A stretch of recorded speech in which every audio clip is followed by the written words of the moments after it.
Sejarah mandi. Praktik mandi sudah ada sejak zaman kuno dan memiliki banyak signifikansi budaya, agama, dan kesehatan.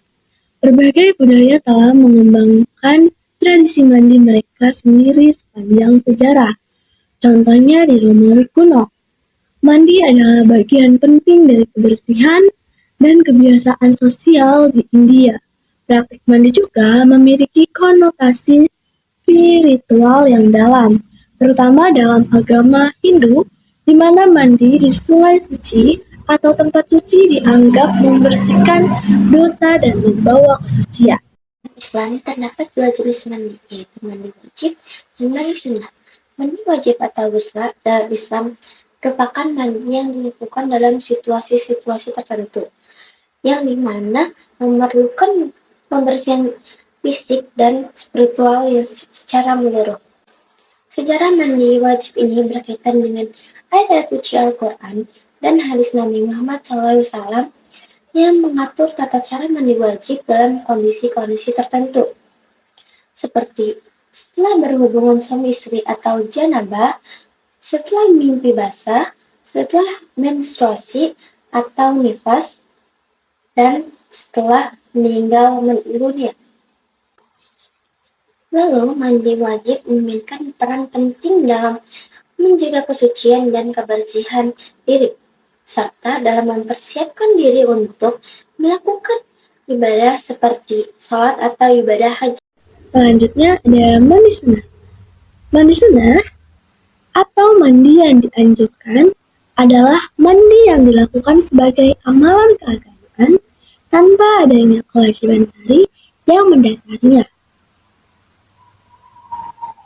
Sejarah mandi sunnah juga berakar pada ajaran praktik Nabi Muhammad SAW.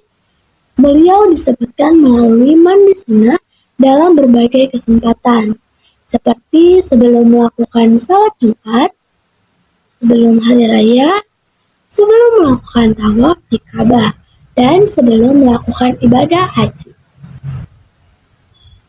Mandi sunnah tidak wajib dilakukan, namun dianjurkan sebagai cara mengingatkan kesucian diri dan mempersiapkan diri secara spiritual untuk melakukan ibadah.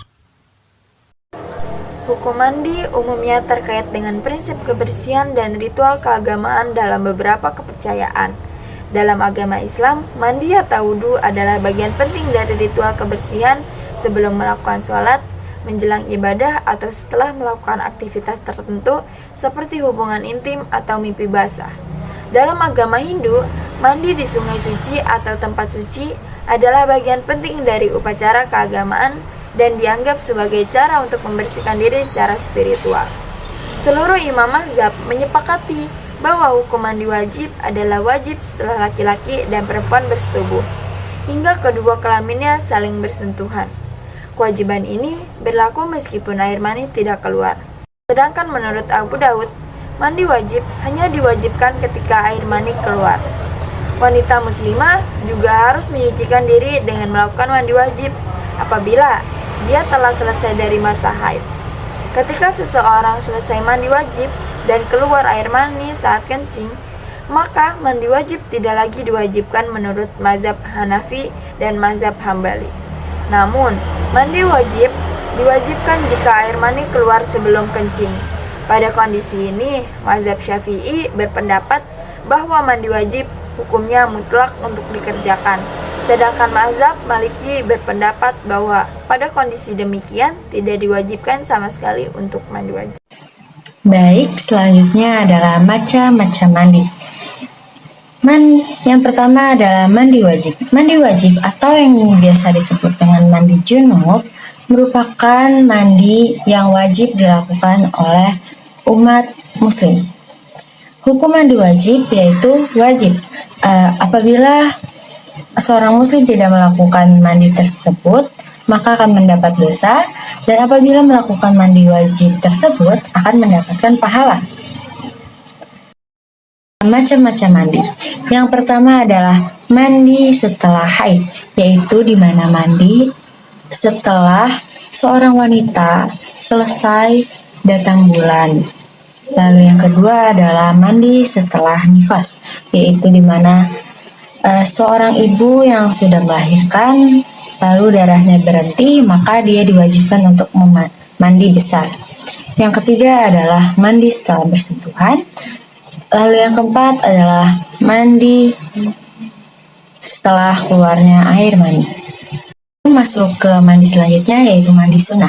Mandi sunnah ini hukum bersifat sunnah atau tidak wajib. Jadi apabila seseorang melakukan mandi tersebut, maka ia akan mendapatkan pahala. Tapi jika ia tidak melakukan mandi tersebut, maka ia tidak akan mendapatkan dosanya. Lalu di sini ada macam-macam mandi sunnah, ada 17, yaitu yang pertama, mandi untuk sholat Jumat. Yang kedua, mandi sebelum sholat Idul Fitri atau Idul Adha. Yang ketiga adalah mandi hendak melakukan ibadah sholat istikharah. Yang keempat adalah mandi hendak melakukan sholat gerhana matahari. Yang kelima adalah mandi hendak melakukan ibadah gerhana bulan. Lalu yang keenam adalah mandi sehabis memandikan mayat. Yang ketujuh adalah mandi bagi seseorang yang baru saja melakukan mu'alaf masuk ke dalam Islam. Yang kedelapan adalah mandi setelah sembuh dari hilal. Lalu yang kesembilan adalah mandi setelah sadar dari pingsan. Yang kesepuluh adalah mandi hendak melakukan ihram. Yang kesebelas adalah mandi hendak masuk ke kota Mekah. Yang ke-12 adalah mandi sebelum wukuf ke Arafah. Yang ke-13 mandi hendak menginap di Musdalifah. Lalu yang ke-14 mandi hendak melempar jumroh. Yang ke-15 mandi hendak tawaf. Yang ke-16 mandi hendak syai atau lari kecil. Yang ke-16 adalah mandi hendak syai atau lari kecil dari Bukit Syafa ke Bukit Marwah. Lalu yang ke-17 adalah mandi hendak memasuki Mekah. Baik, selanjutnya ada penyebab mandi wajib. Yang pertama, berhubungan intim. Suami istri yang melakukan hubungan intim, maka diharuskan untuk melakukan mandi wajib setelahnya.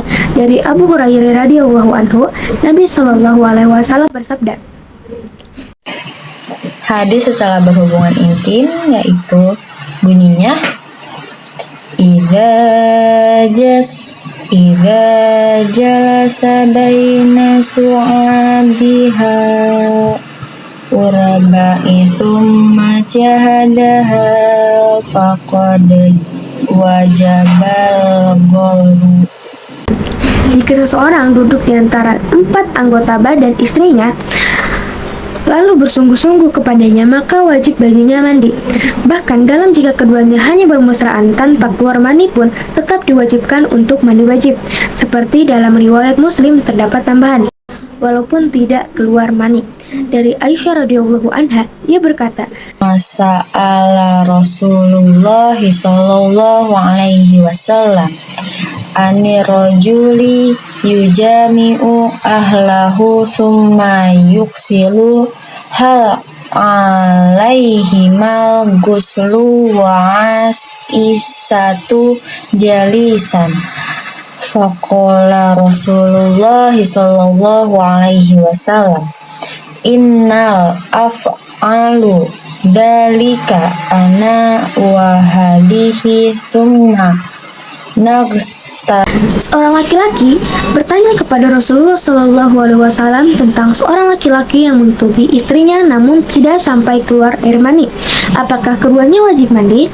Sedangkan Aisyah ketika itu sedang duduk di samping, maka Rasulullah Shallallahu Alaihi Wasallam bersabda, aku sendiri pernah bersetubuh dengan wanita ini, yang dimaksud adalah Aisyah, namun tidak keluar mani. Kemudian kami pun mandi. Yang kedua ada keluar air mani. Keluar mani tidak hanya terjadi saat berhubungan intim saja. Keluar air mani dengan syahwat, baik dalam sadar maupun tidur atau terjaga, juga wajib melakukan mandi wajib atau mandi besar. Dalam hal ini, melakukan onani atau mengeluarkan mani dengan tangan juga termasuk penyebab mandi wajib. Bagi sebagian ulama, onani itu hukumnya haram, kecuali dengan tangan istri, maka hal itu dibolehkan.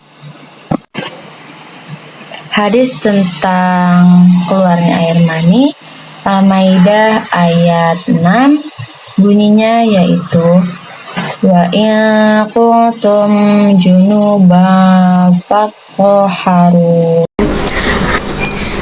bahwa keluarnya mani mewajibkan untuk mandi adalah firman Allah Ta'ala.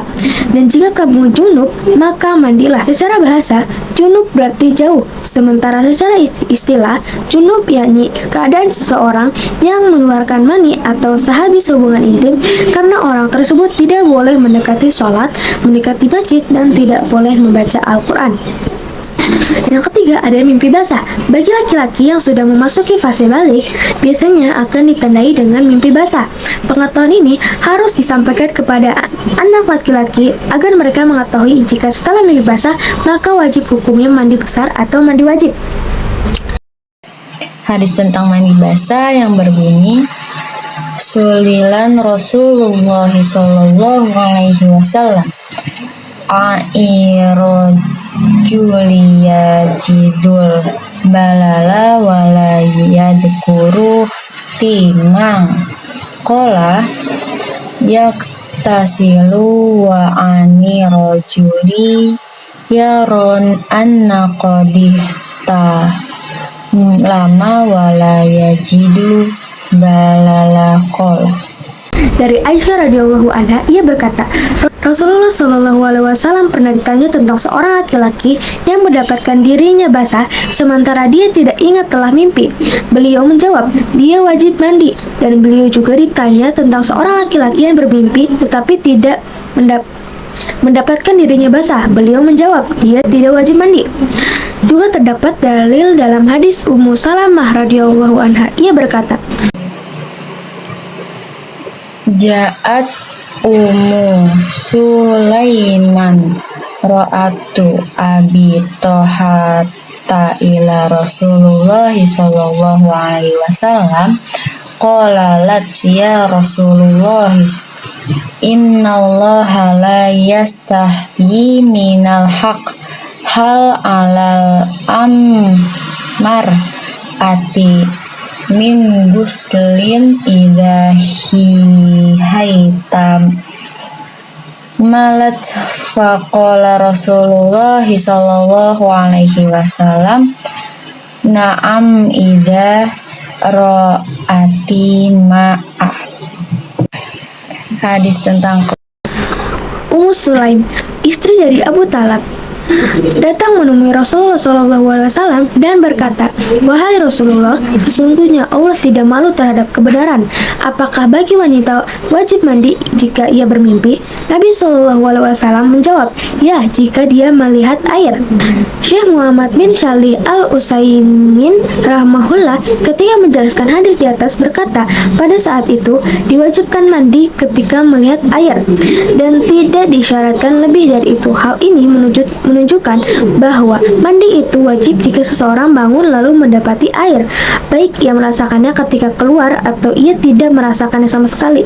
Begitu pula ia tetap wajib mandi, baik ia merasakan mimpi atau tidak, karena orang yang tidur boleh jadi lupa apa yang terjadi ketika ia tidur. Yang dimaksud dengan air di sini adalah mani.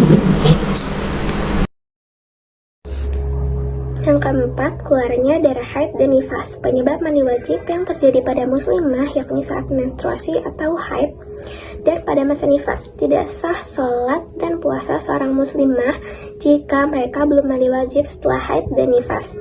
Begitu pula wanita muslim yang telah menikah juga belum boleh disetubuhi oleh suaminya jika belum mandi wajib setelah haid atau nifas. Dan janganlah kamu mendekati mereka sebelum mereka suci. Apabila mereka telah suci, maka campurilah mereka itu di tempat yang diperintahkan Allah kepadamu. Quran Surah Al-Baqarah ayat 222. Yang dimaksudkan apabila mereka telah suci adalah apabila mereka telah mandi. Yang kelima, mu'alaf. Saat seorang memutuskan untuk memeluk Islam atau mu'alaf, maka wajib baginya untuk mandi besar.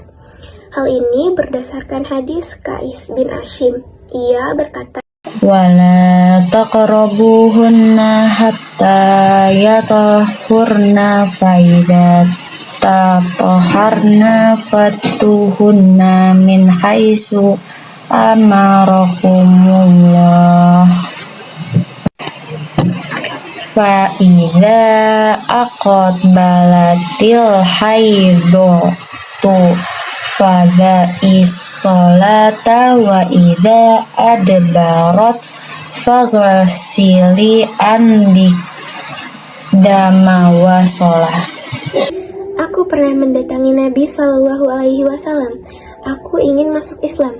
Lantas beliau memerintahkan aku mandi dengan air dan bidara. Hadis riwayat Abu Dawud nomor 355, Tirmizi nomor 605, dan An-Nasa'i nomor 188. Al-Hafiz Abu Takhir mengatakan bahwa hadis ini syahih. Hukum asal perintah menunjukkan wajib. Yang keenam, jenazah. Kematian bagi seorang muslim itu menyebabkan wajib mandi. Nabi Shallallahu Alaihi Wasallam telah memerintahkan untuk memandikan jenazah. Hal ini berdasarkan hadis dari Ummu Atiyah. Ia berkata, Alaina Nabi Sallallahu Alaihi Wasallam wa nahnu naksilu tahu faqala silnaha salasan au khamsan au aksara min dalika in ra'aituna dalika bima miwasidri waj'alna fil akhirati kafura. Nabi Shallallahu Alaihi Wasallam mendatangi kami, dan ketika itu kami sedang memandikan putri beliau. Lalu beliau perintahkan, mandikanlah 3 atau 5 atau lebih daripada itu, jika memang perlu dengan bidara, dan di akhirnya diberi kapur barus. Hadis riwayat Bukhari nomor 1196 dan Muslim nomor 939. Menurut jumhur ulama, yang dimaksud putrinya di sini adalah Zainab. Zainab ini yang menikah dengan Abu al-Ash. Adapun yang mati syahid tidaklah wajib dimandikan karena berdasarkan hadis Jabir, ia menyatakan, Wa amara bidafnihim fi dimanihim walam yugossalu walam yusalla alaihim. Rasulullah Shallallahu Alaihi Wasallam memerintahkan untuk menguburkan mereka yang meninggal dunia pada perang Uhud dengan darah-darah mereka dan tidak dimandikan, tidak pula disolatkan. Hadis riwayat Bukhari nomor 1343.